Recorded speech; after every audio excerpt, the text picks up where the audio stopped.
नमस्कार। प्रांजल ज्ञान गंगा में आप सभी का स्वागत है। हम संक्षिप्त महाभारत का पाठ कर रहे हैं जिसमें कि कर्ण पर्व चल रहा है। कल हमने कथा में कर्ण और युधिष्ठिर का संग्राम, कर्ण की मूर्छा, कर्ण द्वारा युधिष्ठिर का पराभव तथा भीम के द्वारा कर्ण के परास्त होने की कथा को पढ़ा था। आज हम भीमसेन के द्वारा धृतराष्ट्र के कई पुत्रों तथा कौरव योद्धाओं का भीषण संहार की कथा को पढ़ेंगे। धृतराष्ट्र बोले, संजय, भीमसेन ने जो कर्ण को रथ की बैठक में गिरा दिया था, यह तो उन्होंने बड़ा दुष्कर काम किया। उसी के भरोसे दुर्योधन मुझसे बार बार कहा करता था कि अकेले कर्ण ही पांडवों और संजयों को युद्ध में मार डालेगा। अब भीम के हाथों कर्ण को पराजित देख मेरे पुत्र दुर्योधन ने क्या किया। संजय ने कहा, महाराज, उस महासंग्राम में कर्ण को युद्ध से विमुख होते देख दुर्योधन ने अपने भाइयों से कहा, तुम लोग शीघ्र जाकर कर्ण की रक्षा करो। वह भीमसेन के भय के कारण अगाध संकट समुद्र में डूब रहा है। राजा की आज्ञा पाकर वे क्रोध में भर गए और जिस प्रकार पतंगे आग की ओर दौड़ते हैं, उसी प्रकार भीमसेन को मार डालने की इच्छा से उन पर टूट पड़े।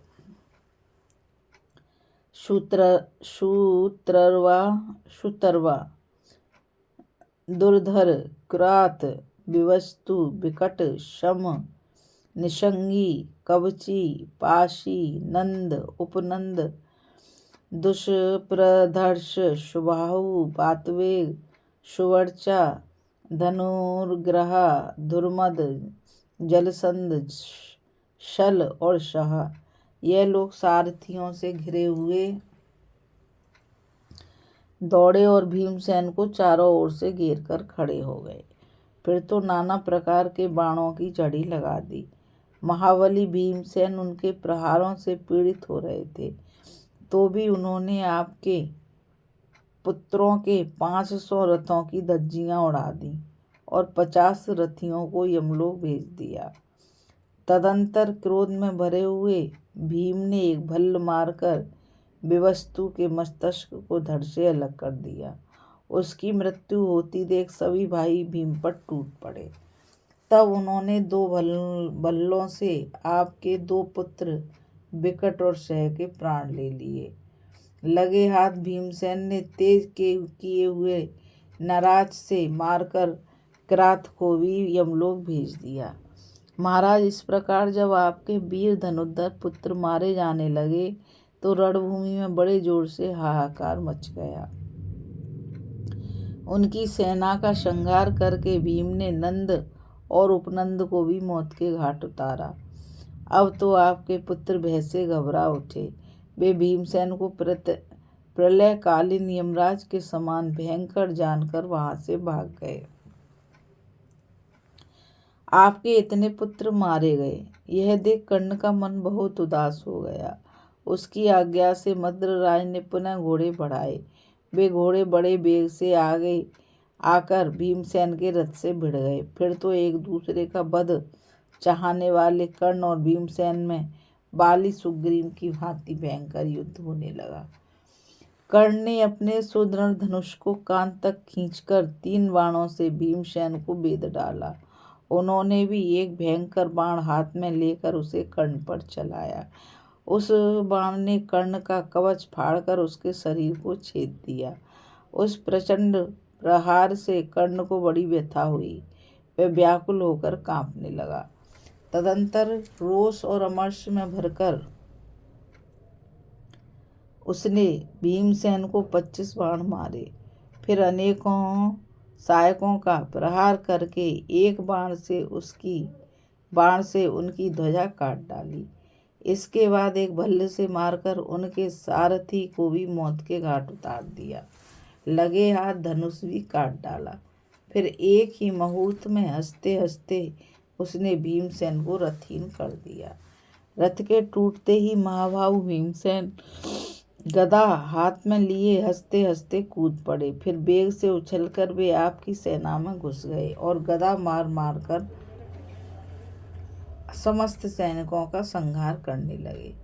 पैदल होते हुए भी उन्होंने अपनी गदा से 700 रथियों को उनके सवारों, ध्वजाओं और अस्त्र शस्त्रों सहित नष्ट कर डाला। इसके बाद शकुनी के अत्यंत बलवान 52 हाथियों को मार गिराया तथा 100 से अधिक रथों और सैकड़ों पैदलों का संहार कर डाला। ऊपर से सूर्यदेव तपा रहे थे और सामने भीमसेन संताप दे रहे थे। इससे समस्त योद्धा भीम के डर से मैदान छोड़कर भाग निकले। इतने में ही दूसरी ओर से 500 रथियों ने आकर भीम पर चारों ओर से बाण वर्षा आरंभ कर दी, परंतु भीम ने उन सबको गदा से मारकर यमलोक पठा दिया। साथ ही उनकी ध्वजा, पताका और आयुधों के भी टुकड़े टुकड़े कर डाले। तत्पश्चात शकुनी के भेजे हुए 3000 घुड़सवारों ने हाथों में शक्ति, सृष्टि और प्राश लेकर भीमसेन पर धावा किया। भीमसेन ने बड़े वेग से आगे बढ़कर उनका मुकाबला किया और तरह तरह के पैंतरे बदलकर उन्होंने उन सबको गदा से मार डाला। इसके बाद भीमसेन दूसरे रथ पर सवार हुए और क्रोध में भरकर कर्ण का सामना करने के लिए पहुंच गए। उस समय कर्ण और युधिष्ठिर में युद्ध चल रहा था। कर्ण ने अपने बाणों से युधिष्ठिर को आच्छादित कर दिया और उनके सारथी को भी मार गिराया। सारथी के न होने से घोड़े भाग चले। उनके रथ को पलायन करते देख महारथी कर्ण बाणों की बौछार करता हुआ उनका पीछा करने लगा। कर्ण को धर्मराज का पीछा करते देख भीमसेन क्रोध से जल गया और उन्होंने अपने बाणों से पृथ्वी और आकाश को चारों ओर से ढक दिया। इसके बाद कर्ण पर भी भीषण बाण वर्षा की। कर्ण लौट पड़ा। उसने भी सब ओर से तीखे बाणों की वर्षा करके भीम को आच्छादित कर दिया। कर्ण और भीम दोनों ही धनुर्धरों में श्रेष्ठ थे। उस समय एक दूसरे पर विचित्र विचित्र बाणों का प्रहार करते हुए उन दोनों ने अंतरिक्ष में बाणों का जाल सा बुन दिया। यद्यपि उस वक्त मध्याह्न का सूर्य तप रहा था, तो भी उन दोनों के सहायक समूहों से रुक जाने के कारण उनकी प्रखर प्रभा नीचे नहीं आने पाती थी। उस समय शकुनी, कृतवर्मा, अश्वत्थामा, कर्ण और कृपाचार्य, ये 5 वीर पांडव सेना से लोहा ले रहे थे। उनको डटे हुए देख भागने वाले कौरव योद्धा भी पीछे लौट पड़े। फिर तो दोनों पक्ष की सेनाएं एक दूसरे से गुट पड़ी। उस दोपहरी में जैसा भयंकर युद्ध हुआ वैसा मैंने ना तो कभी देखा था और न कभी सुना।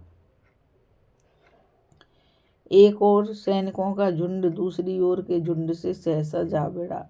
भीषण मारकाट मच गई। छूटते हुए बाणों समूहों की आवाजें बहुत दूर तक सुनाई देने लगीं। उस समय महान सुयश चाहने वाले दोनों पक्ष के योद्धाओं की सिंह गर्जना एक क्षण के लिए बंद नहीं होती थी। दोनों दलों में इतना भयंकर युद्ध हुआ कि खून की नदियां बह चलीं। कितने ही क्षत्रिय उनमें डूबकर यमलोक पहुंच जाते थे। सब ओर मांस भोजी जंतुओं का चित्कार हो रहा था। कोए, गिद्ध और बक आदि पक्षी मंडरा रहे थे। उस भयंकर संग्राम में कौरव सेना बहुत कष्ट पाने लगी। उस समय उसकी दशा समुद्र में टूटी हुई नौका के समान हो रही थी। इस कथा में बस इतना ही। अभी हम कथा में भीमसेन के द्वारा धृतराष्ट्र के कई पुत्रों तथा कौरव योद्धाओं का भीषण संहार की कथा को पढ़ रहे थे। अब आगे कथा में हम अर्जुन द्वारा संशप्तकों का संहार की कथा को पढ़ेंगे। मुझ गीता रावत को आज्ञा दीजिए। कल फिर मिलेंगे नई कथा के साथ। और मैं आपसे यही कहना चाहूँगी कि इस चैनल को ज़्यादा से ज़्यादा लाइक, शेयर और सब्सक्राइब कीजिए। ताकि ये अमूल्य ज्ञान अधिक से अधिक लोगों तक पहुंच सके। इस कथा में बस इतना ही। राधे राधे। जय श्री कृष्णा। नमस्कार।